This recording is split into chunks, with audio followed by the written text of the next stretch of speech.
आता रिझल्ट. सर्वप्रथम केसरी performer of the day चा खिताब कुणाला मिळतोय? उर्मिलाजी. आजचा आपला केसरी परफॉर्मर ऑफ द डे आहे विनोद गायकर आणि त्यांचा ग्रुप.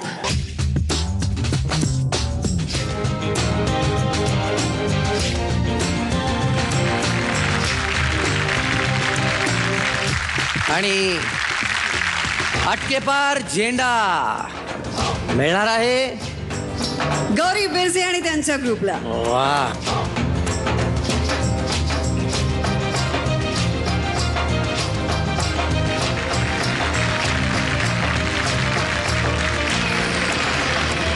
आणि आता टाटा मांजा class apart performer of the week Suhas Pawale आणि ग्रुप.